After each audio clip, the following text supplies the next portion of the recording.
El otro día una madre muy piadosa me decía, ¿por qué he perdido a mis hijos? ¿Por qué mis hijos no quieren ahora seguir la fe de mi Dios? Esta es una pregunta que los padres tenemos que enfrentar en algún momento de nuestra vida, o muchos ya lo han enfrentado.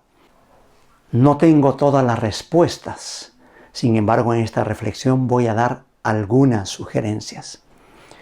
Todos los padres y las madres hacemos todo lo mejor por nuestros hijos.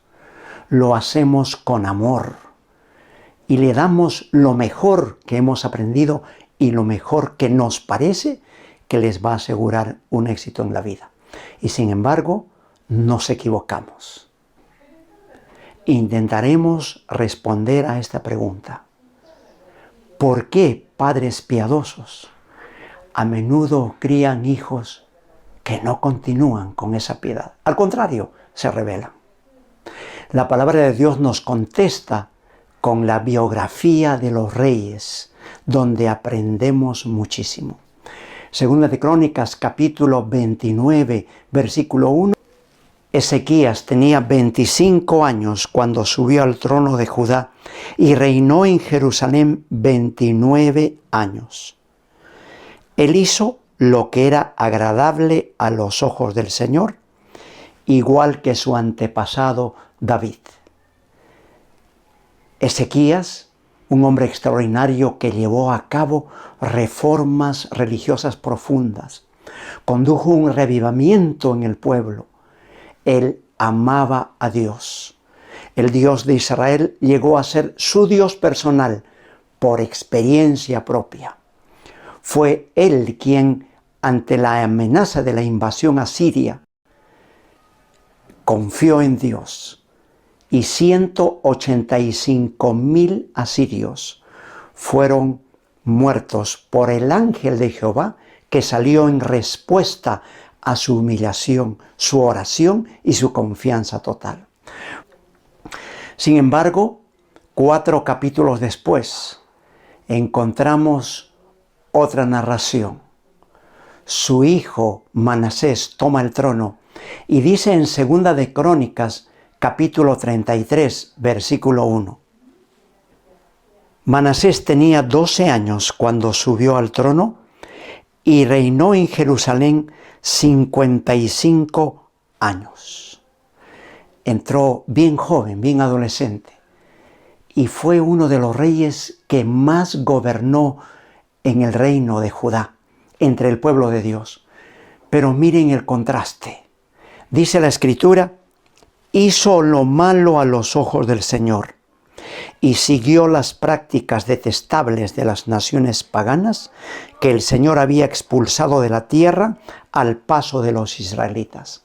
Manasés hizo muchas obras malas.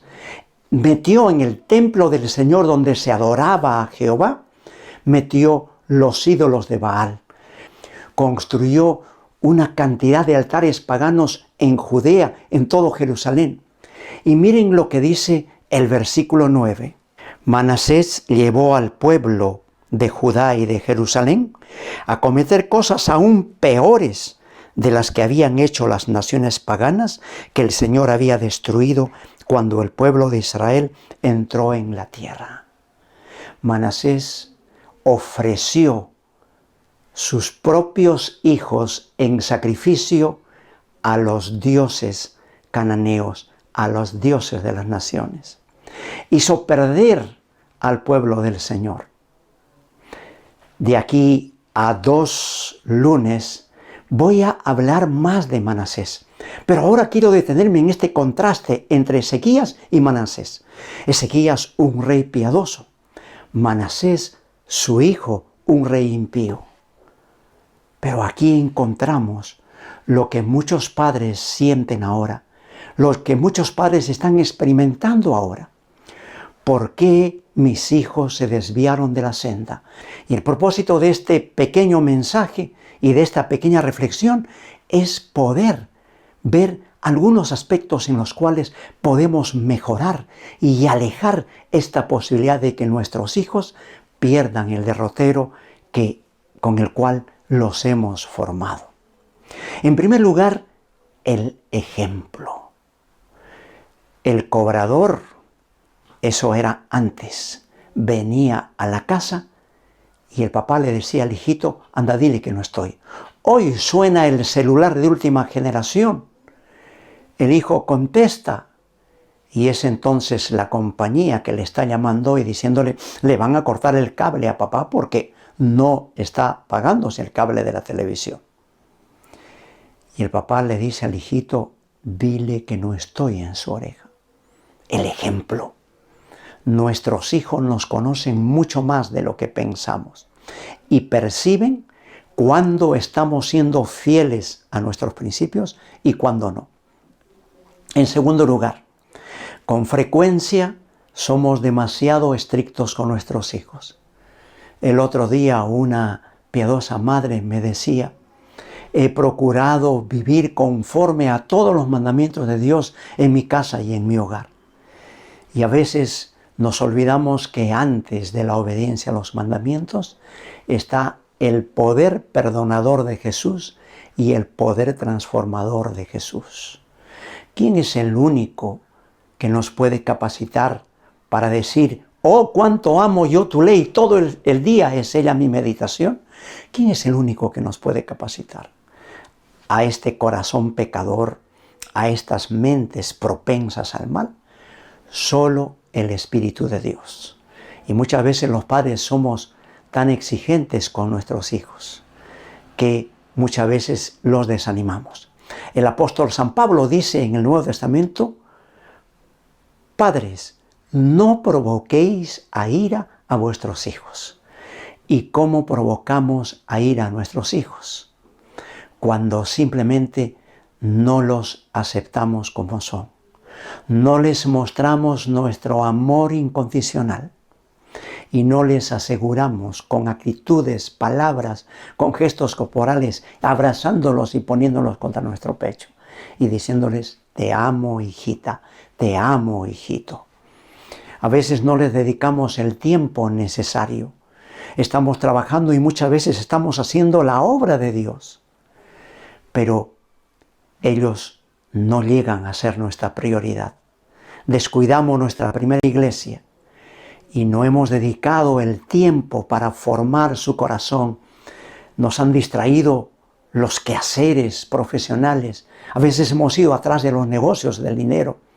A veces hemos ido atrás de placeres o atrás de amigos o a veces atrás de cosas buenas. Muchas cosas que hacer en la casa y hemos descuidado de dedicar ese tiempo de calidad con nuestros hijos y con nuestras hijas, enseñándoles con amor y con el ejemplo a amar a Dios, para que el Dios que amamos nosotros llegue a ser su Dios, es decir, llevarlos a una experiencia personal. Autoestima, muy importante. Jamás le digas a tu hijo si te trae una mala nota y él está triste y está llorando o está arrepentido, nunca le digas, ya ves, te había dicho, yo te dije. Esas palabras no ayudan. Eres un inútil o no sabes lo que haces. Jamás. Tenemos que imitar a la mamá de Einstein. Cuando el niño vino a los 9 años, jalado en matemáticas, desaprobado en matemáticas, la madre lo apachurró contra su pecho y le dijo, es que tu maestra no se ha dado cuenta que tú eres un genio. Hasta ese momento, Einstein no había dado evidencias de ser un genio.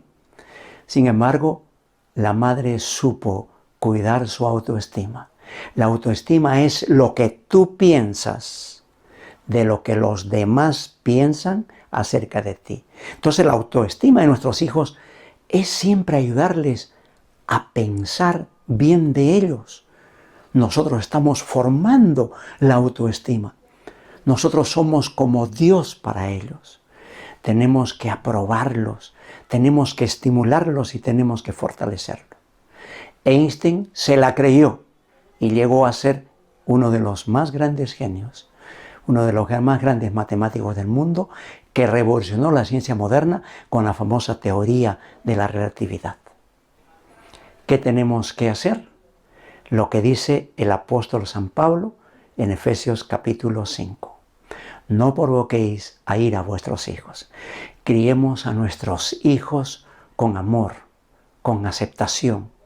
Fortalezcamos su autoestima. No los rebajemos. Enseñémosle humildad, pero siempre reconozcamos todo lo bueno. Y recuerda que tú y yo somos Dios para nuestros hijos. Si somos demasiado estrictos, si somos policías, si somos condenadores, ellos van a crecer creyendo que Dios es un juez, un policía. Y al final, ¿quién quiere servir a un policía, a un juez, a un acreedor duro?